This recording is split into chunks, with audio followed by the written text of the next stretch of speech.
All right then, good afternoon, everyone. Today is February 10th, 2021. This is a special meeting of the members of the State Liquor Authority being conducted in Albany and also remotely. We have in attendance Chairman Bradley in the Albany offices, Commissioners Fan and Ford attending by video. We also have staff in attendance, General Counsel Meyerhoff by video, Deputy Commissioner of Licensing Roberts on the telephone, Thanks. and myself, Secretary Donahue, in the Albany offices. We have 4 items on today's calendar. 2 are requests from Council's Office for emergency orders for summary suspension. The 3rd and 4th are items combined for consideration of a conditional no contest offer. So we'll start off. The first item is 392XX. It's Queens OP 1314590 Orient Corp. Tom, I got to step out for 1 second. I'll be right back. All right, then, we'll just hold on then for a second.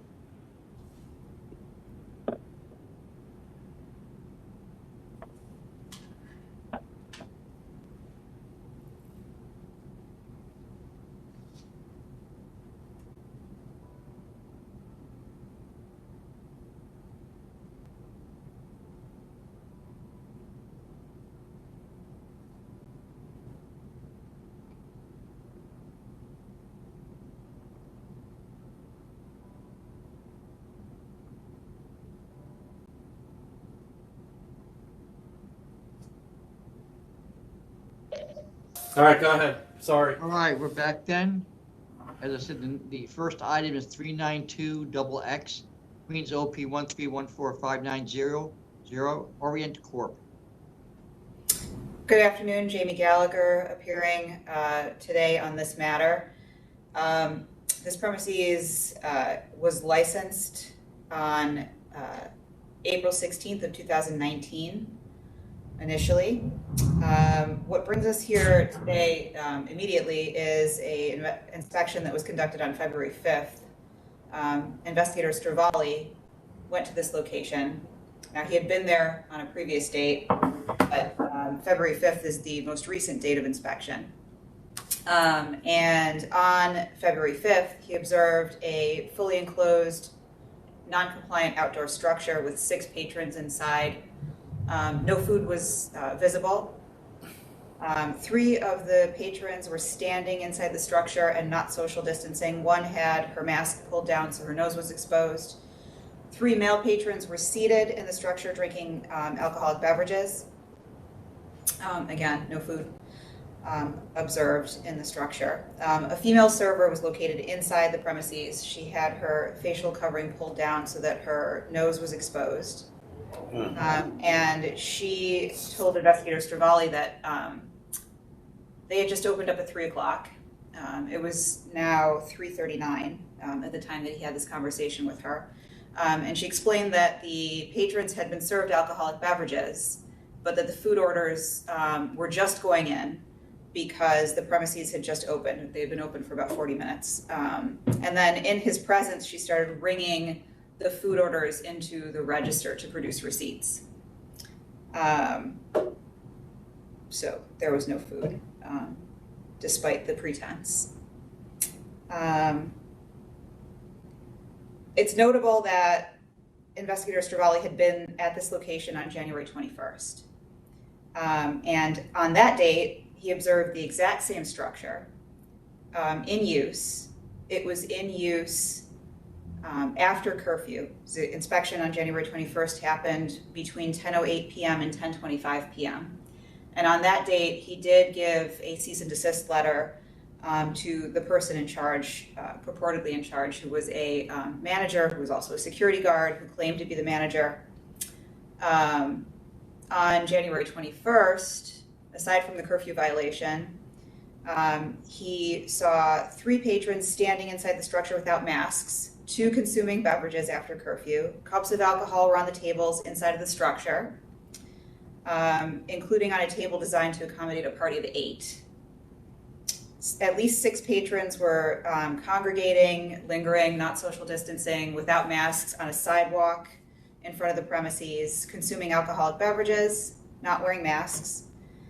There was a security guard, as I shared. He also claimed to be the manager. It's notable that the method of operation for this premises says there will be no manager and there'll be no security personnel. Inside of the premises basement, which is an area licensed for storage, and this is also on January 21st, there were 2 females drinking whiskey. 5 males were also present in this basement area. And 4 other people were observed exiting the premises basement area before Investigator Strali entered, and those people were never identified. One of the males remaining in the basement said he was the owner, but he left before the inspection was completed. He also told Investigator Strali before he left that there was no food being served at the premises. They did not get that individual's identification. The sole corporate principal of this location is listed as a Rufino Zapata, but he left before they were able to get identification from him. Another male who was in that basement area said, oh, no, there's food for sale, but he was unable to produce any receipts. And he stated that no food records were being kept. And then the security guard, who claimed to be the manager, again, said he would buy a receipt book so that he could account for food moving forward. So we have a books and records violation. They're not keeping sales records. Investigator Strali was shown a freezer in the basement area that was stocked with frozen food. There's a food prep area on the diagram down there, but he observed no food, no plates, no food remnants on the tables, no evidence of anything being cooked recently. The fryers were not in use, and everything was frozen. So again, he provided the cease and desist letter. The other thing that's notable about this establishment is it hasn't been licensed for very long, and it has an extensive history. They have a case that was resolved with an $8,000 fine, multiple charges, refilling, books and records, failure to permit inspection, failure to post license, failure to conform to other governmental regulations, multiple counts. Failure to conform to the application because they didn't have any food during that inspection, failure to supervise. Full board imposed $8,000 on September 16th. They have 2 cases pending that haven't been resolved yet with multiple counts of sale to minor, 1, 2, 3. Actually, 3 sale to minor charges are going before the full board as a default on March 3rd. And then there's a 4th one. The pleading response date is also March 3rd, so that date hasn't come to pass yet. Given the warning that was provided on January 21st that was not heeded, and Investigator Strali still found the structure in use. He found this, poor excuses about food being served when it wasn't really being served, making up receipts.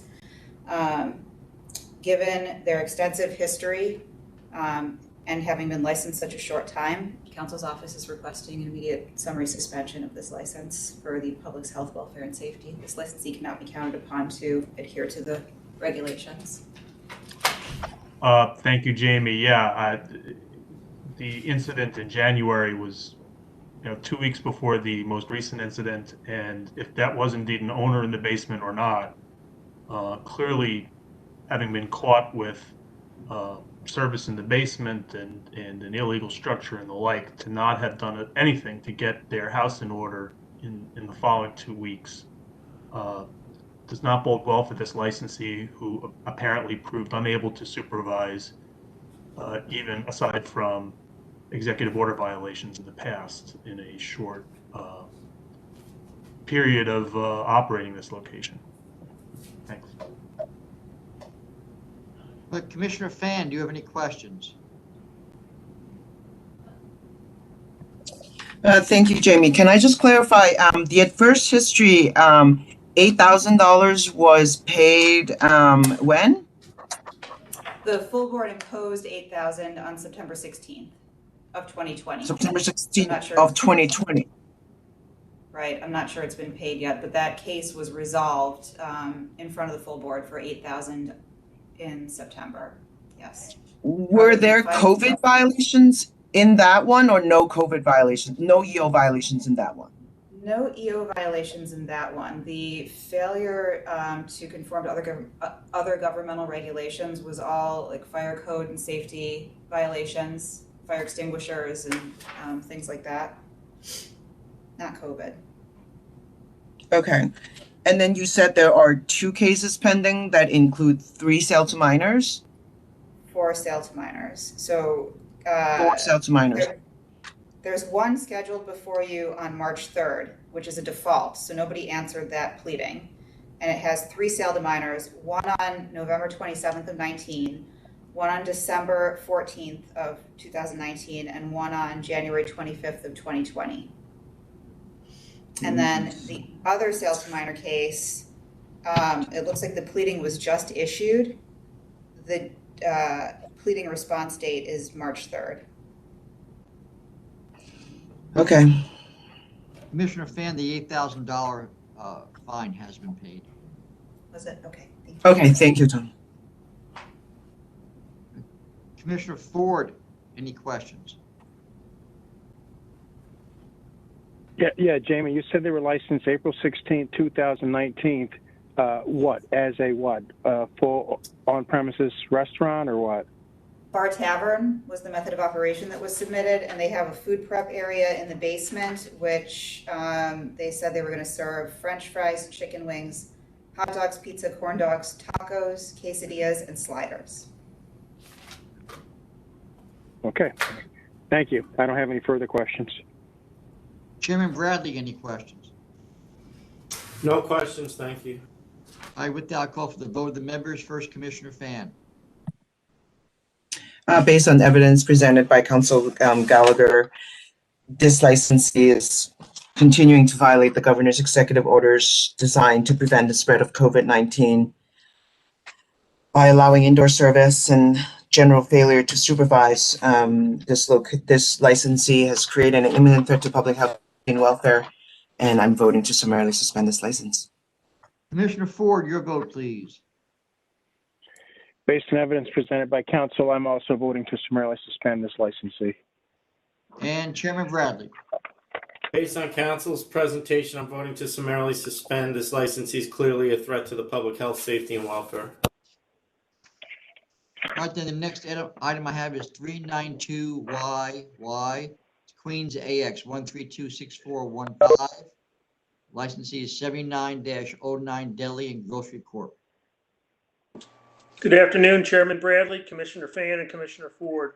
William Brennan for Council's Office. I'm here today to request that the board summarily suspend this licensee for blatantly violating the current executive orders, as well as the ABC laws and the authority's rules and regulations, putting the public at risk during this pandemic. The licensee, 79-09 Deli and Grocery Corp., has been licensed since July of 2020. The licensed premises is located at 79-09 Rockaway Boulevard, Woodhaven, New York. On February 6, 2021, at about 11:05 p.m., investigator Stravali and members of the NYPD SLA COVID Task Force surveilled the licensed premises and observed heavy foot traffic and people lingering in front of the premises. Prior to that in the evening, a group was standing in front of the premises and a male was observed urinating on the side gate. When Stravali and the other investigators approached the premises, they observed 2 males in front of the building, one male urinating and a second male just standing around. Inside the premises, there were 6 males, none wearing masks. 2 of the men were observed with open containers of alcohol. One male was seated on a plastic milk crate and the second one was standing with his jacket on with an open container of alcohol in his left hand. The second male walked away to avoid law enforcement from observing him further, and then walked out of the store. Behind the counter, there were cartons of untaxed cigarettes for sale, loose cigarettes, as well as containers of marijuana for sale being displayed on the shelf visible to the public. The glass containers were labeled THC with a marijuana leaf emblem sticker as a price label. Detective Spatardo conducted a field test and confirmed that the substance in the jars was in fact illegal marijuana. The employee in charge of the premises was allowing patrons to enter without masks, and there was one male sitting in the rear of the store with a can of Modelo beer next to him. When Stravali entered the premises, the employee, identified as Luis Jimenez, was standing behind the counter. Jimenez admitted to selling the marijuana from behind the counter for $50 per jar. He admitted that he was selling the untaxed cigarettes without a license for $9 per pack.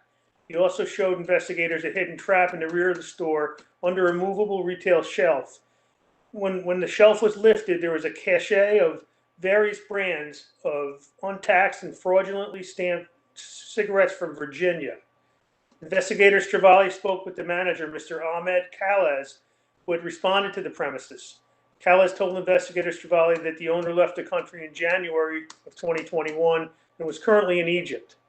He's not scheduled to return to the United States until sometime in April 2021, leaving Khalez in charge as the manager.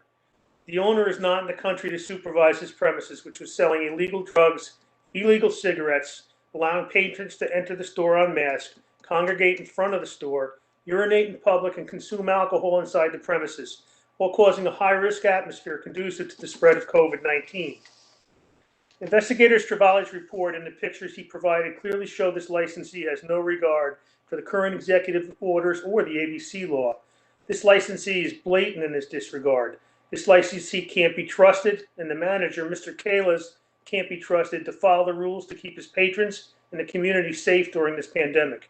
Counsel's office respectfully requests that the board issue an emergency order suspending this licensee to protect the health and safety of the public. Right then.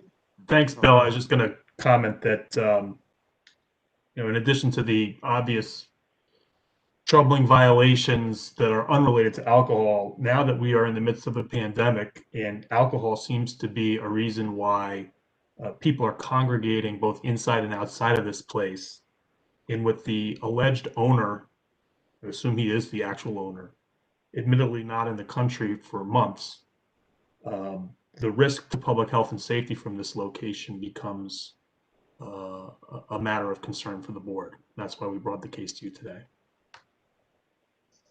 All right then, Commissioner Fan, any questions?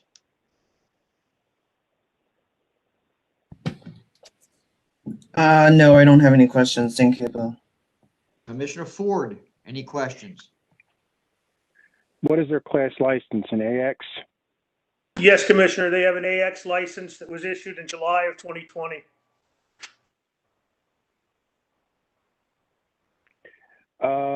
Any other adverse history here? I mean, they haven't been open long enough, really, but anything else of note? No, there was not, Commissioner. Okay. Thank you, Bill. All right, Chairman Bradley, any questions? No, I have no questions. All right, then I'll call for the vote of the members. First, Commissioner Fan. Based on evidence presented by Council Brennan, this licensee and this license premise is violating the governor's executive orders designed to prevent the spread of COVID-19, and also in other ways putting the safety of their patrons and the public at risk. This location is an imminent threat to public health, safety, and welfare. I am voting to summarily suspend this license. Commissioner Ford, your vote, please. Yes, what's going on here is not only a violation of executive orders, but just a few other rules and laws and regulations on the books as well. So I find I have no other choice but to vote to summarily suspend this licensee based on evidence as presented by counsel. Chairman Bradley, your vote, please. Based on council's submission and presentation, I'm voting to summarily suspend. It's clear the licensee is a risk to the public health, safety, and welfare at this time. All right, then the next items I have are 392 Double Z and Triple A. This is Sushi Vita Inc. It is a conditional no contest offer of $7,000 for a license that's been summarily suspended since February 5th.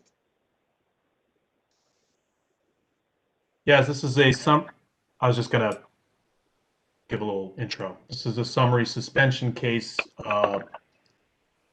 that relates to inside service, a fully enclosed structure on two different dates. There were two separate NOPs.